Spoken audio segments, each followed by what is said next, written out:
Assalamualaikum warahmatullahi wabarakatuh. Jumpa lagi teman-teman dengan channel Kandang Mas Al. Teman-teman, apa kabar hari ini? Semoga teman-teman selalu sehat, selalu bahagia, dan selalu tetap semangat beternak entok. Baik teman-teman, video kali ini channel Kandang Mas Al akan berbagi informasi, sharing-sharing tentang entok seperti biasa. Jadi akan membahas untuk kali ini pembahasannya adalah mengenai bagaimana perawatan entok di musim hujan tanpa dengan melibatkan menu jamu herbal, teman-teman. Jadi kalau di video sebelumnya saya memberikan teman-teman itu informasi sharing mengenai bagaimana merawat entok di musim hujan, itu kan saya kasih wawasan mengenai penggunaan jamu herbal. Nah, ini ada ilmu baru teman-teman yang mungkin sebagai alternatif atau sebagai pilihan kalau teman-teman malas meracik, malas mengupas bahan-bahannya, bisa pakai alternatif ini yang sangat, kalau menurut saya sangat simple, sangat mudah, dan bisa cepat diaplikasikan teman-teman. Nah, tapi teman-teman, sebelum saya lanjutkan, seperti biasa ya, bagi teman-teman yang baru menemukan channel ini, jangan lupa untuk langsung pencet tombol subscribe dan mengaktifkan lonceng notifikasinya ya, agar teman-teman itu tidak ketinggalan video terbaru dari channel Kandang Mas Al. Dan kemudian bagi yang sudah subscribe itu monggo dipersilahkan teman-teman ya, untuk di like, di komen, dan di share video-video dari channel Kandang Mas Al ini kepada saudara, kepada teman, atau kepada komunitas teman-teman di luar sana, agar semua mendapatkan informasi dan manfaat dari video channel Kandang Mas Al ini teman-teman. Baik teman-teman, langsung saja kita mulai pembahasan kita kali ini ya.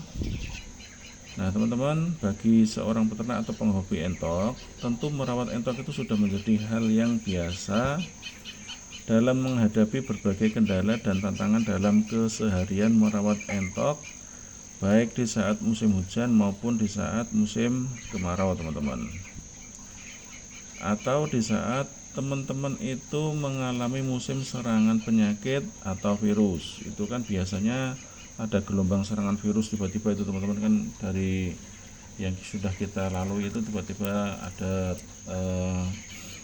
kejadian secara serentak entok dari si A, si B mati semua, kan gitu sering kita dengar berita seperti itu ya teman-teman ya. Nah teman-teman, mereka yang para senior yang sudah lama berkecimpung di dunia ternak perentokan itu, mereka tentu sudah punya trik tersendiri ya teman-teman dalam menangani entok di kandang mereka masing-masing itu, secara khusus di saat tantangan-tantangan itu datang teman-teman. Dan teman-teman, saya sampaikan pastinya cara mereka itu pasti kemungkinan teman-teman yang kebanyakan itu berbeda-beda, karena mereka punya ilmu sendiri, punya pengalaman sendiri ya. Nah teman-teman, biasanya kan mereka tidak sama ilmunya yang mereka terapkan itu di masing-masing kandang, di masing-masing daerah itu tentu bisa berbeda-beda, karena yaitu tadi ilmunya mereka itu dan pengalaman mereka itu tidak sama teman-teman. Kita bisa belajar dari mereka, para suhu atau para senior itu teman-teman, dalam menangani, dalam merawat perentokan dalam menghadapi berbagai macam itu teman-teman, hambatan dan tantangannya dalam merawat atau menangani entok di saat-saat itu teman-teman. Nah teman-teman, kali ini saya membuat video untuk berbagi kepada teman-teman di luar sana, lebih khususnya ini bagi pemula teman-teman, bagi pemula peternak atau penghobi entok dalam merawat entok di saat musim hujan. Nah baik teman-teman, pemula atau penghobi peternak entok, saya ingin sampaikan bahwa merawat entok di musim hujan dan merawat entok di musim kemarau itu tentu berbeda penanganannya ya teman-teman. Jadi menghandle menangannya itu pasti berbeda. Ada yang sudah terbiasa kemungkinan memakai ramuan herbal setiap hari seperti yang dulu-dulu saya sampaikan di video saya sebelumnya itu teman-teman. Namun teman-teman, ada juga yang memakai trik yang berbeda. Nah, ini teman-teman, ini saya mau sharing atau berbagi ilmu bagi teman-teman ya. Semoga ini bisa dijadikan teman-teman pilihan ya, sebagai pilihan atau alternatif apabila teman-teman itu tidak menggunakan jamu herbal dalam perawatan entok di saat musim hujan tiba teman-teman, di saat musim pancaroba atau musim hujan tiba. Nah, ini sudah terbiasa dilakukan suhu saya teman-teman ya. Jadi suhu saya itu sudah memakai trik atau cara ini itu setiap musim hujan tiba. Jadi beliau ini tanpa dengan jamu herbal. Jamu herbal itu teman-teman yang saya sampaikan di video saya dulu itu bahannya itu, bahan racikannya itu adalah dari kunyit, terus kemudian jahe, terus kencur, kemudian gula aren teman-teman. Itu yang saya sampaikan dulu itu pakai itu bagus banget teman-teman. Nah, tapi kita mau sharing ilmu baru dengan cara baru yang hasilnya juga alhamdulillah bagus teman-teman. Tetap sehat, tetap fit, nafsu makan juga tetap tinggi, dan bahkan di semua cuaca entoknya itu selalu sehat, dan ada gelombang serangan penyakit itu relatif aman, tidak ikut terkena serangan teman-teman. Nah teman-teman, berikut adalah cara beliau menanganinya dalam perawatan entok di saat musim hujan. Yang ini tolong dicatat, tidak boleh di skip kalau misalkan mau benar-benar paham dan diaplikasikan teman-teman ya. Jadi yang dilakukan beliau adalah yang pertama itu teman-teman, yang pertama adalah mengenai satu itu kebersihan kandang teman-teman. Jadi kebersihan kandang ini dijadikan fokus utama. Jadi hal yang sangat-sangat krusial bagi beliau. Pokoknya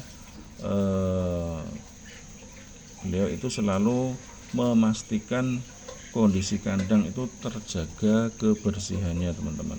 Jadi kondisi di dalam kandang selalu dalam keadaan higienis, dimulai dari biasanya pertama yang dilakukan itu adalah memastikan kebersihan alasnya teman-teman. Jadi alas kandang itu harus selalu bebas dari kotoran atau amoniaknya para entok itu teman-teman ya.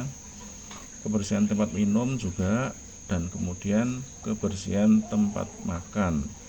Nah yang terakhir adalah kebersihan tempat mandi entok teman-teman. Ini beliau jaga betul agar sanitasi terjaga, kebersihannya itu terjaga betul, sehingga teman-teman penyakit itu tidak mudah datang, mudah kemudian beliau pastikan ini agar penyakit itu tidak mudah masuk ke dalam kandang teman-teman, sehingga akibatnya tentu entok itu akan selalu dalam keadaan segar, dalam keadaan fit, juga nafsu makan selalu tinggi teman-teman. Jadi ciri entok itu dalam keadaan segar itu biasanya mereka itu selalu bergerak teman-teman, selalu bergerak, makan, minum, itu nafsu makannya itu rakus. Nah itu entoknya pasti entok yang sehat teman-teman. Detailnya begini ya teman-teman ya. Jadi setiap hari pagi dan sore kandang itu selalu disapu, memastikan kotoran entok itu selalu diambil, jadi dibersihkan itu teman-teman ya. Memang harus rajin, harus tekun teman-teman ya. Jadi memang entok itu kan makhluk hidup ya teman-teman ya. Jadi dia juga seperti manusia, pengennya tempat itu ya yang bersih itu teman-teman, karena akibatnya juga nanti penyakit itu tidak mudah hinggap di kandang teman-teman ya. Nah kemudian ini teman-teman, setelah memastikan itu dengan menyapu atau pagi dan sore, memastikan kotoran itu dibersihkan. Kemudian setiap selesai makan teman-teman ya, itu tempat minum dan tempat makan itu kan pasti kotor ya. Nah, itu pasti kotor karena apa? Ada bekas sisa makanan yang kita berikan tadi. Nah, itu teman-teman, itu langsung dicuci biar bakteri-bakteri itu tidak berkembang, teman-teman. Jadi bakterinya tidak sempat berkembang dan bibit penyakit bisa kita minimalkan. Setelah itu kondisi kolam harus kita pastikan tidak kotor ya, teman-teman ya.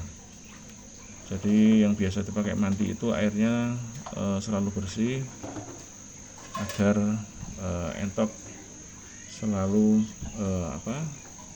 kalau mandi itu dalam keadaan airnya selalu bersih, teman-teman ya. Nah, terus kemudian saya ingin sampaikan, teman-teman ya, jika entok di kolam itu hanya sekedar minum saja, tidak masuk atau tidak mandi, itu artinya teman-teman itu waktunya kita ganti airnya. Harus diingat bahwa perilaku entok itu juga bisa kita jadikan ya, teman-teman, kita jadikan apa? Sebagai tanda bahwa kita itu sudah waktunya mengganti air.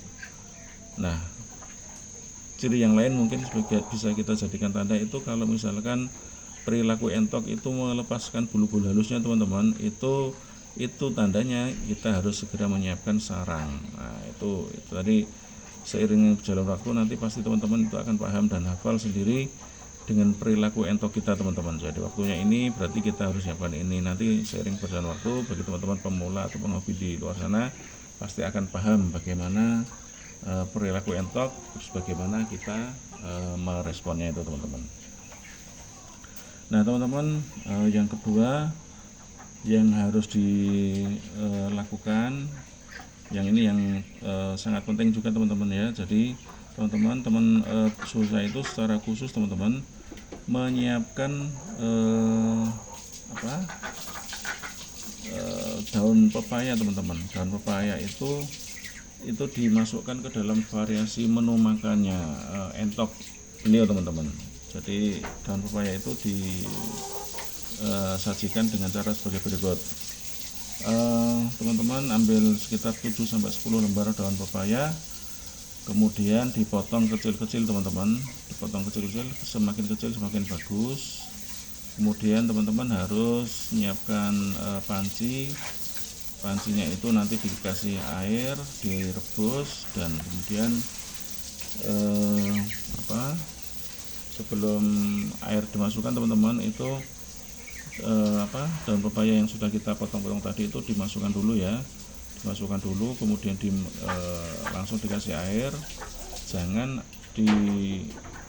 air direbus dulu baru daun pepaya dimasukkan, jangan, teman-teman. Nah, jadi caranya adalah daun pepaya yang sudah dipotong-potong itu dimasukkan dulu ke dalam panci atau wadah yang mau kita pakai untuk merebus ya. Kemudian kalau sudah kita kasih air, kita rebus sampai dengan mendidih. Setelah itu kita diamkan, kita pastikan sampai dingin dulu airnya, teman-teman ya. Nah, setelah airnya dingin itu kita pertama siapkan dulu racikan pakan yang mau kita sajikan, teman-teman ya. Nah, setelah selesai kita racik, kemudian kita tuangkan air dan daun pepaya tadi yang kita rebus tadi yang sudah dingin itu dimasukkan ke dalam racikan pakan kita, teman-teman. Sehari sekali di waktu pemberian makan pagi atau sore, teman-teman ya. Jadi teman-teman, kita itu harus memberi porsi makan entok kita setiap hari itu dengan 3 macam pakan, teman-teman ya. Yang pertama itu adalah pakan pokok, teman-teman. Yang kedua pakan variasi, dan yang ketiga adalah pakan pelengkap. Nah, tujuannya apa? Agar kita bisa menyesuaikan situasi dan kondisi ternak entok kita, teman-teman.